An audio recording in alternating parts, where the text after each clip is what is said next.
Hello everyone, and welcome back to Abundantly Minimal. My name is Sarah, and you might have noticed I've been a bit quiet on YouTube here recently, and that was with very good reason. My husband and I actually just came back from an Antarctica trip, and it was super exciting and so much fun. I can't wait to tell you all about it. Granted, I feel like this will be a longer video, so there will be timestamps if you're not interested in the entire trip, but just different sections. Without further ado, let's jump in. First, you might be wondering, why Antarctica? Well, I'm going to be honest, for a long time, I didn't even realize that tourists could go. I thought it was more so a research thing, and I just didn't actually ever see myself going there. Although I love traveling so much, and I have at least wanted to go to the 6 continents in the world where civilization's really established, it wasn't necessarily on my radar. It was a goal of Jake's to go there. He said, I didn't have a lot of childhood goals, but that was one of them. And granted, he said he didn't realize how he'd get there either. But I guess it was all very random. I was on Facebook one day managing my groups. I don't actually have a personal page there, but I manage some groups and things. And there was a recommended video that was playing about, it was the YouTubers Kara and Nate. I had not heard of them before, but it was a video showing them on a cruise ship to Antarctica. And my mind was blown. It looked really exciting. So we were very interested in that. And that led me to really get into high gear on research and discovering, hey, we can do this. And it also corresponded. We had a record-setting month in our business, not Abundantly Minimal, but my other business. So we decided, let's do this. As far as the route, because people might be kind of curious about that, the route that we did, we flew from Chicago, which is our largest city near us, to Buenos Aires, Argentina. And that's actually where our tour technically began. So we started in Buenos Aires, then through the cruise provider, we took a flight to Ushuaia, which is the southernmost city in the world. It's also in Argentina. And then from there, our cruise ship departed. We crossed the Drake Passage, which is a very tumultuous set of waters where a lot of different oceans kind of intersect, and the waves can be kind of intense. They were intense, but not crazy when we were crossing it. And then we were on the Antarctic Peninsula mostly, and the different islands and places there. But we did choose to book the cruise that went to the Antarctic Circle. We're geography nerds as well as history nerds, so we were excited to technically cross that. And our cruise was there, I believe, for about 3 days south of the Circle. Then we came back up along the peninsula, and due to some unexpected weather circumstances, we actually ended up going to the Weddell Sea, which is on the other side of the Antarctic Peninsula. And it was the first time our cruise line had ever gone there. And we didn't see any other ships while we were there, which was really cool. And the weather was insane. There was even blue sky. So with that in mind, that's kind of the route. And then we crossed the Drake Passage again to get back to Ushuaia, and then back to Buenos Aires, and then back to Chicago. So that was the journey. When we made it to Argentina, that was officially our 5th continent because we had never been to South America before, and then Antarctica was our 6th continent. We still have to go to Africa, but we have an Egypt tour booked for later on so we can fully cross off all 7 continents. Now that we've talked about the route, I'm sure many of you might be curious about the weather. Being from the Chicagoland area, we're used to some pretty intense winters. So because it was actually summer there, since it's in the South Pole, the weather was pretty nice. It was usually about 10 to 20 degrees warmer than it would be at home where we live normally. So it definitely was still winter weather from my mentality of what winter weather is. We were definitely bundled up, but it wasn't extreme. You can, of course, get extreme temperatures there most times of year, but for us, it was pretty nice. It was kind of cool because there was the midnight sun, if we saw the sun, that is, meaning it was basically light all day. So we definitely had to use the blackout shades on the boat so the light wasn't keeping us up at night because it was perfectly light. Honestly, about the light it is in this window, which, here at 4 p.m. is not amazing. It was about that amount of light all day. The weather changed very quickly while we were in Antarctica. You might get a pocket of 15 minutes of sunshine followed by some quick snow or rain, and that would really be hit or miss. It was often changing quite quickly. It was definitely important for us to wear layers so that we could easily adjust if the weather changed suddenly. Definitely tons of snow everywhere though, so we had some really thick boots that they provided us, and then we were usually only on land for at most about 2 hours at a time, more so actually probably like the hour and a half window, or we'd be on like a little Zodiac boat, which was maybe for about 40 minutes to an hour. So we definitely weren't outside a ton. We probably would have had to bring more gear and be extra warm if we were there longer, but those were pretty reasonable amounts of time. So what did we do while we were in Antarctica? The best part, in my opinion, and Jake's opinion, was seeing all the wildlife. Even from childhood, before we knew each other, Jake and I, our favorite animals were penguins, both of us. And so that is one of the best parts about going, is that you get to see all of these different penguins in the wild. There were 3 species of penguins that we saw, the Gentoo penguins, which we saw the most of, and they're just so silly. The Adelie penguins, which might even be sillier than the Gentoo penguins and just so funny to watch. And we saw some very large Adelie colonies. And the areas where we went, they were less common, but we also saw the chinstrap penguins, which, again, so silly. They get their name because they have, it looks like they're wearing a little helmet and they've got like a little strap under their chin, as you can see from some of these pictures. So it was so much fun to see all of them. Like we said, we saw a ton of Gentoos and just different little quirky elements. You know, a lot of the Gentoos were nesting, laying on their nests, which is not ideal for this time of year. They had a lot of snow, which sort of delayed their breeding season. But the males will go and grab rocks to help prepare the nests. Sometimes they steal rocks from other penguins' nests. And there was just a lot of interesting interactions. They're so silly while they walk as they're on their penguin highways, you know, getting from place to place and whatnot. So it was just, I could have watched them for hours, honestly, and often did watch them for hours during our landings just to see them interact. Penguins don't have any land predators, at least not in Antarctica, so they weren't really afraid of humans. They just kind of, we sort of just peacefully coexist while we were there watching them, and yeah, just very, very fun and silly. The Adelie penguins, we got to see a lot of chicks, which definitely had grown up quite a bit. Towards the end of our trip, some of the chicks we saw in one of the colonies, at, I believe, Brown Bluff was the specific area, they looked almost the same size as their parents. They were in the midst of molting or shedding their feathers, or like their baby feathers. So then they're going to be able to like fish and dive when the season is, when it's time for that. And so they all had these different silly little hairdos. Well, not hairdos, but with the different looks they had with their feathers.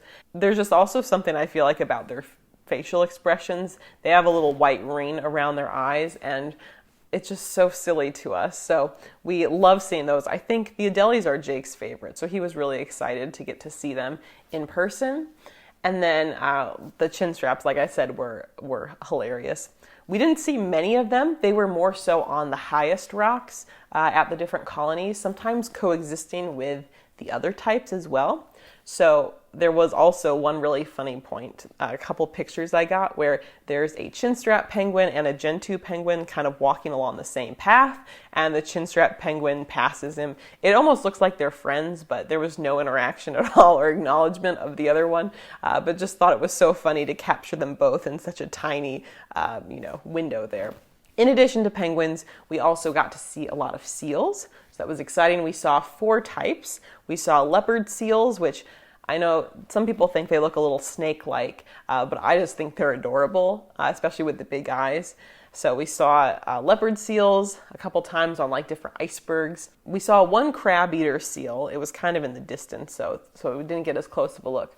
We saw a bunch of different Weddell seals, and then, though technically more in like the sea lion family, we saw some fur seals as well, especially towards the end. And one who was very playful in the snow, kind of like sliding down a hill. And especially it it was interesting seeing the fur seals so close with a bunch of penguins. They're not really a predator of the penguin, maybe occasionally, but it was just kind of funny to see them coexisting there and fun to watch. Most of them were just sleeping, though, so it wasn't, didn't get any exciting video footage, but I just love being in the presence of wildlife in their natural habitat and getting to, take that all in.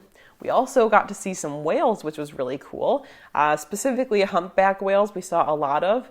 The best part happened very early on in the trip. There was a mom and her calf that came pretty close to the boat and they were playing. So they would do a thing where, in addition to just looking very cool anyway, it was kind of smacking its fin on the water, and then also kind of turning over a bit as well, or like spinning around. And it was so close to the boat that for a long time too, they were with us for about 40 minutes, which I think is pretty abnormal. And we could actually, through the water, see like the underbelly of it, and then also a bit of it underwater. So that was a really special moment. We definitely saw a lot of other whales, hit or miss. It was always quite exciting. After we attended some of the lectures on board that taught us about the different species and what to look for, it was always exciting when you were the one to discover like whales in the distance. That happened a few times, or if Jake and I were just like on the deck, just walking around and taking it all in to see some there. So we probably saw about 10, at least Jake and I probably saw about 10 to 12 humpback whales during the cruise. There was a couple times orcas were spotted. I didn't really get to see them with my own eyes, besides just maybe their fins in the distance. Some people got some really cool pictures. It was a group of 3 or 4 orcas each time, but we didn't actually get to see that. And there might have been some other whales spotted. Sometimes you'd be, doing your own thing on board or like eating a meal, and they'd come over the announcement, blue whale or humpback whale 10 o'clock, and you'd rush over to see if you could try to spot it before they were gone. And then we saw a ton of seabirds. I realized I really am a bird lady. So it was so much fun to see the different species there. I learned about a lot of different types of birds I had not known about. So we saw a lot of different petrels, snowy sheathbills, skuas, shags, like a cormorant. So really a lot of different types. That's just a few, albatross. So it was a lot of fun to learn more about these different types of birds and see them. Sometimes they would sort of fly around the boat, especially when we were in the middle of nowhere, like in the Drake Passage where there was no land for, many miles. But yeah, it was very fun. Definitely tougher to get the birds on camera than the other animals, perhaps, but that was kind of a rundown of the wildlife we saw while we were there, so that was very exciting. We also had some great hiking opportunities. It was exciting to check out some of these new areas. One of the landings we did, we actually got to wear snowshoes. It allowed us to walk a bit further inland and see a bit more. The snow was pretty deep in a lot of areas, so having the snowshoes gave us a bit more traction, which was nice. We also got to see some different bases. Many of them used to be former British bases that have been turned into historical sites. We did get to go inside several of them. It definitely helps you imagine how difficult it must have been to spend an additional amount of time in Antarctica without, much contact with, what else is going on, maybe where you're from and whatnot. So that was definitely very eye-opening to see that. In addition to seeing some places that are operational, such as the southernmost post office in the world at Port Lockroy. And we just really enjoyed it. It was quite funny to us that there were several of these buildings, some of which were open to look at, others that weren't. But the penguins often were kind of hanging out around the building's perimeter. So we found that to be kind of funny. I mean, it makes sense. It seems like a good place to set up a nest. And we also had a chance to do a bunch of these Zodiac cruisings in the small Zodiac boats, and we would get to check out other areas that the cruise ship itself couldn't go to, cruising around different icebergs, checking out different landmarks or landforms, I should say. We got to kind of get up close to some different penguin colonies where there wasn't an area where we could actually walk if it was too rocky and just not to disturb their habitat. So that was all really, really fun, and we honestly had such a great time checking it out, and hopefully you can tell from the pictures here too.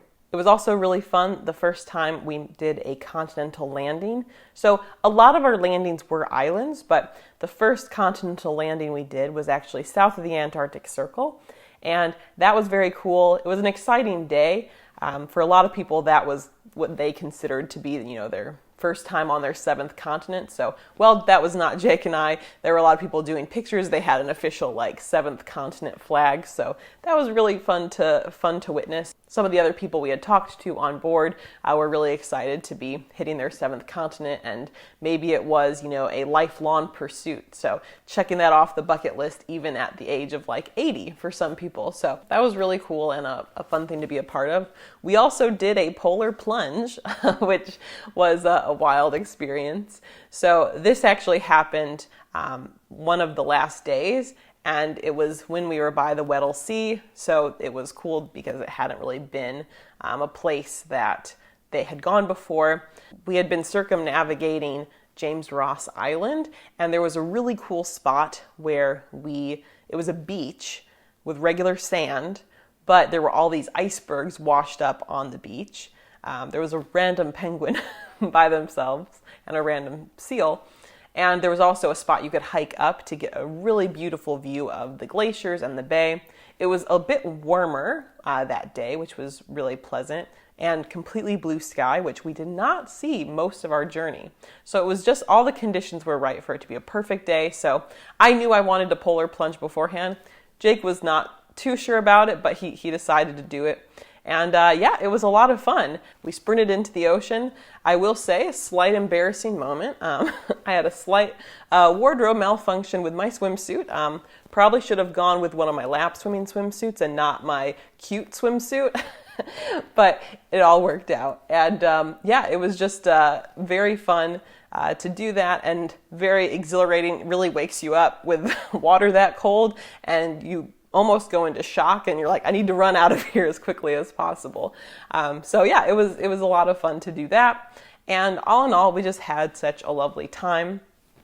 In terms of life on board the ship, we usually had 1 or 2 different excursions or activities each day on land or outside, but there were also always scientific lectures and different events on board. So we stayed quite busy. I feel like we attended lectures almost every day. There were some historians on board, so that was cool. We're history nerds, so definitely enjoyed those lectures a lot. And it was there was a lot of mellow time too, which was nice. I think for me, especially being a bit more removed and not always having stable internet connection, which honestly I thought was kind of cool.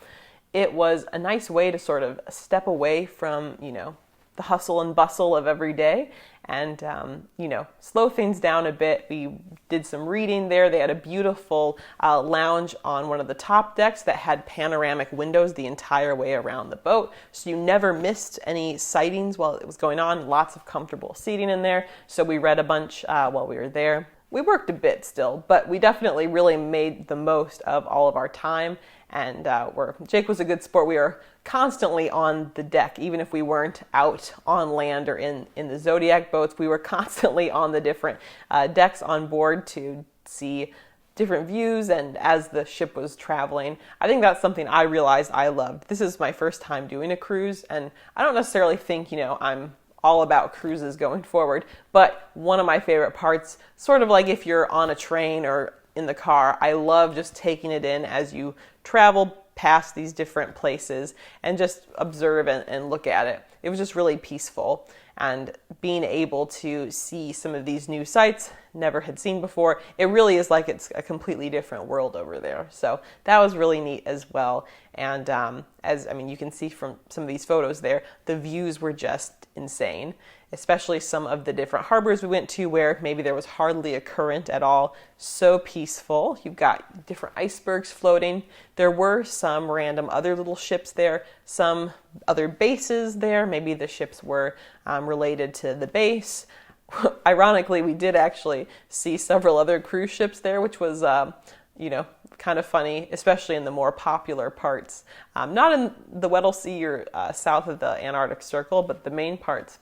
One day we even saw, I think, 4 other ships. So tourism is definitely increasing there, which, more people can then check out these cool opportunities and places. We really liked our room on board. Now, the Antarctica cruises can get quite expensive, so we did opt for the cheapest tier of room, which for our ship had us on the 4th floor, but we really enjoyed our room. It did have a really nice window, which on our ship, all the rooms had nice windows, so that was great and gave a lot of natural light. I think from a minimalist perspective, I really liked how the room was really well designed. There was all the different types of storage and organizers that you'd ideally like to get fully settled in and unpacked. And we had like a little, I don't really want to call it a kitchen area because it wasn't much of a kitchen, but kind of a little counter area with some shelves there. We had, there was a lot of great organization in the bathroom, a nice desk work area. We had a couch, we had the bed. I mean, this sounds like a very basic room, but as you can see with the little video, it was really well set up, and we definitely found it to be quite comfortable during our stay, and we didn't get, cabin fever like we needed to get off. It was very pleasant, honestly, the whole way through. In terms of our time before and after the cruise, we really enjoyed both Buenos Aires and Ushuaia. So in Buenos Aires, we did several different walking tours of different neighborhoods there. Whenever we travel somewhere new, we love those free walking tour companies because it can give you a really great introduction of the city or wherever you're traveling. And then you also, pay directly to the person who is providing the tour. Often, because they're working for tips, I feel like those tour guides are more compelling and do a better job than if you pay, a flat rate for a tour. Sometimes you're like, oh, I didn't really love this tour guide. So that's always, we always have a positive experience with those. We also had a chance in Buenos Aires to tour the inside of Teatro Colón, which is one of the most beautiful and, according to National Geographic, one of the top ranked opera houses in the world. We were a bit too early. Later in February, they're doing a Star Wars orchestra concert there, so Jake was pretty bummed out. Actually, me too. Honestly, that would have been super cool. So there wasn't any shows we could watch while we were there, but it was really beautiful to see inside. Got to see a little bit about how it all worked, as well, how they get the acoustics so good. So that was fun. Definitely sampled a lot of the cuisine and got to try a variety of different empanadas and some other fun things too. So we had a lovely time there. We definitely kept it mellow before the trip just because we were very excited for going to Antarctica and didn't want to, be too crazy. And then Ushuaia was lovely too. Before the cruise, we had done a Tierra del Fuego tour visiting that national park. So we got to do some hiking there and some sightseeing, which was lovely. That area of the world is stunning as well, including when we were cruising through the Beagle Channel to get to the Drake Passage. So this is like the most southern point of South America. And the whole area is stunning, as you can see. And we also then, after the trip, or once we docked upon returning to Ushuaia, we had a free night to explore Ushuaia since we had made a good time on the Drake Passage. So that was cool to walk around a little bit there, and we got to watch the sunset there, which was so lovely. We did another hiking tour upon our return in Ushuaia, which was also just so beautiful, and got to see more of the Andes Mountains while we were doing that. So my only wish is that we would have spent more time in Ushuaia, but I am glad we took advantage of it with these tours when we were there. Our cruise line that we went with was Hurtigruten, and overall I do really recommend them. Why we chose them was because they seemed to be a good price point It's still very pricey, but in terms of the options available, we felt like you got more for the price point. We wanted a cruise that was a little bit longer. Since we're going all this way, we might as well stay in Antarctica, 11 days rather than the common 5 or 6 nights for the shorter cruises. So we could really make the most of it. And their offerings were good. It felt very luxurious to us, but I don't even think they're like the luxury tier. Some of the cruises were exorbitant pricing. And I mean, that's coming from what we paid was fairly expensive as well. That being said, we also really like that they are very focused on sustainability. The ship we were on was the first hybrid ship ever for a cruise line, and they also, had a ban on single-use plastics and overall focused on more sustainable food choices too. So there was a lot of really good parts about it. I thought the cruise was managed very well. We really enjoyed the both excursions on Antarctica or in Antarctica, in addition to on board, how everything was organized. Really nice. Overall, we just highly recommend it. I think the only thing that we didn't love about it was with the food situation. We are vegan, and while I did book this company largely because I had seen there would be some options, we felt like the options that were actually there were a bit less abundant than what we had perceived it to be through the materials on their website and in our conversation with some of the staff, before booking. So we definitely, I feel like, ate more like what some people stereotypically think vegans eat, which is like a lot of vegetables. We were probably getting like 10 to 12 servings of veggies a day, which is, very healthy. But they're also it was really tough to get like protein sources. There were a few days where they had lentils out like on the buffet. We're like, yes! So we mostly ate veggies and bread with some melon here and there. So that wasn't ideal. I wish we had brought some additional snacks. Granted, we had quite a few snacks, but I think I wasn't really prepared for that aspect as much. Again, this is just being quite picky, but they used they always had, plant-based things at every meal, like really nice options, but we learned on board that plant-based for them actually meant vegetarian, even though like milk and eggs don't really come from plants. So who knows? That was maybe just a misunderstanding in terms of their labeling, but I know I have a lot of vegans who also watch my videos. So I think overall that wraps up our experience here. We really had a lovely time. Of course, if you've got questions, feel free to leave those in the comments below, and we'll be getting back to our normal minimalism-inspired content starting in the next video. So I look forward to seeing you then, and until then, check out some of my other videos right here, and we'll see you next time. Bye.